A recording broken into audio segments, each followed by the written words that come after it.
दोस्तों, क्या आपने कभी सोचा था कि चीन, जो दुनिया का सबसे बड़ा चालाक और धूर्त देश माना जाता है, खुद एक ऐसे जाल में फंस जाएगा जिससे निकलना नामुमकिन हो जाएगा? जी हाँ, ऐसा ही हुआ है। और यह जाल किसी और ने नहीं बल्कि हमारे भारत ने बिछाया है। चीन की वह ताकत जिस पर वह अपनी पूरी दुनिया की धौंस जमाता था, अब उसी ताकत ने उसे बर्बाद कर दिया है। दोस्तों, आज की वीडियो में जो हम आपको बताने जा रहे हैं वो शायद आपने कभी सोचा भी नहीं होगा।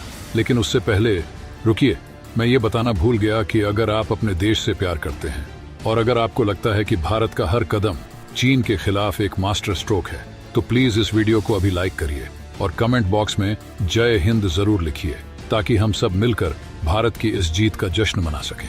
तो दोस्तों, अब बात करते हैं चीन की चालबाजियों की, जो इस बार उस पर ही उल्टा पड़ गई हैं। आप सभी जानते हैं कि चीन एक ऐसा देश है जो धूर्तता का मास्टर है और दूसरे देशों को कर्ज के दलदल में फंसाकर उन्हें अपनी शर्तों पर नचाता है। पर इस बार जो हुआ है वो शायद चीन ने भी कभी सपने में नहीं सोचा होगा। लेकिन रुको, क्या मैं सही बोल रहा हूँ? हाँ, यही कहना था कि इस बार चीन खुद फंस गया है। वो भी ऐसा फंसा कि अब निकलना नामुमकिन सा लग रहा है। अब आप सोच रहे होंगे कि भाई ये आखिर हुआ क्या? तो सुनिए, ये कहानी है 27 देशों के एक जाल की, जो उन्होंने बड़ी सफाई से चीन के लिए बिछाया। और चीन, जो दूसरों को फंसाने में माहिर था, इस बार खुद उसी जाल में फंस गया। लेकिन ये कोई आम जाल नहीं था। ये जाल आर्थिक महाशक्तियों ने तैयार किया था, जिनमें यूरोप के कई देश शामिल थे। आप समझ रहे हैं ना मैं क्या कह रहा हूँ? चलो अब थोड़ा और गहराई में चलते हैं। दरअसल ये सारा मामला शुरू होता है इलेक्ट्रॉनिक कारों के बाजार से।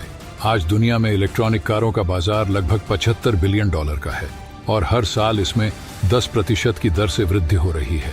अब सुनिए, असली खेल क्या है। ये मार्केट आने वाले 4 साल में $1.4 ट्रिलियन तक पहुंच जाएगा। हाँ, ये वही मार्केट है जिसकी वैल्यू आने वाले कुछ सालों में कई देशों की कुल जीडीपी से भी ज्यादा हो जाएगी। अब चीन को लगा कि यहाँ उसकी बड़ी चाल चलने का मौका है। उसने सोचा कि बाकी देश इलेक्ट्रॉनिक कारों के मार्केट में पैर जमाने से पहले ही वह पूरी दुनिया पर कब्जा कर लेगा। इसके लिए उसने अपनी कंपनियों को भारी सब्सिडी दी, ताकि वो सस्ती कारें बनाकर बाकी देशों के बाजारों में कब्जा कर सकें। लेकिन दोस्तों, यही चाल चीन पर उल्टी पड़ गई। अब थोड़ा ठहरिए और सोचिए, क्यों चीन की ये चाल नाकाम हो गई। मैं बताता हूँ। चीन ने यूरोपियन यूनियन यानी 27 देशों के उस जाल को नजरअंदाज कर दिया, जो उसकी इस धूर्तता को पहचान चुका था। यूरोप, जो चालाकी और राजनीति का मास्टर है, उसने चीन की चालबाजी को देखते हुए उन पर भारी टैक्स लगाना शुरू कर दिया। और दोस्तों, इस टैक्स ने चीन की सब्सिडी का पूरा फायदा बेकार कर दिया। यूरोपियन यूनियन ने एक झटके में चीन की कारों को इतना महंगा कर दिया कि अब वो वहां बिक ही नहीं सकती। और हाँ, एक और चीज, यूरोप ने सिर्फ इतना ही नहीं किया, उन्होंने अपने देश की कंपनियों को भी सब्सिडी देना शुरू कर दिया, ताकि वो भी इस दौड़ में पीछे न रह जाए।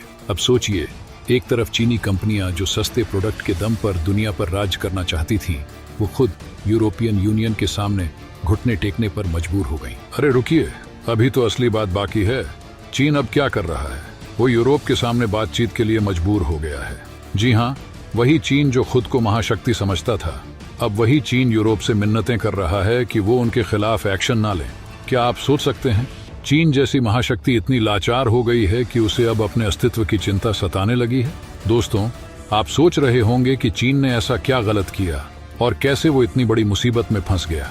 तो सुनिए, जब से यूरोप ने चीनी इलेक्ट्रिक कारों पर टैक्स लगाना शुरू किया, तब से चीनी कंपनियों का एक्सपोर्ट लगभग बंद हो गया है।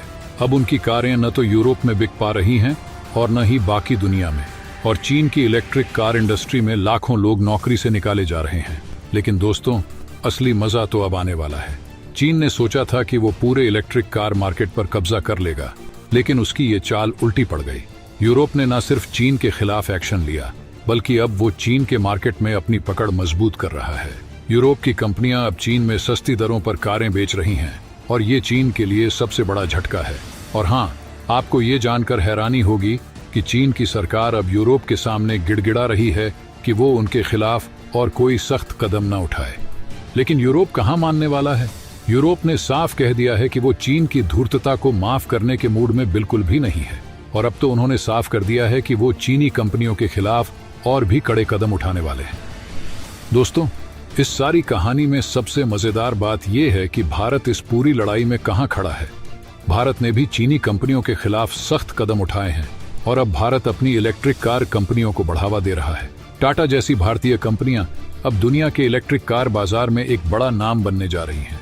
अब दोस्तों, आप खुद सोचिए, क्या चीन इस दलदल से कभी निकल पाएगा? कमेंट बॉक्स में अपनी राय जरूर दीजिए। और हाँ, अगर आपको लगता है कि चीन अब इस जाल से नहीं निकल सकता, तो इस वीडियो को अभी लाइक करिए और जय हिंद लिखना मत भूलिए। सबसे जरूरी बात, अगर आपने अभी तक इस चैनल को सब्सक्राइब नहीं किया है तो सब्सक्राइब कर लें। मिलते हैं अगले वीडियो में। जय हिंद, जय भारत।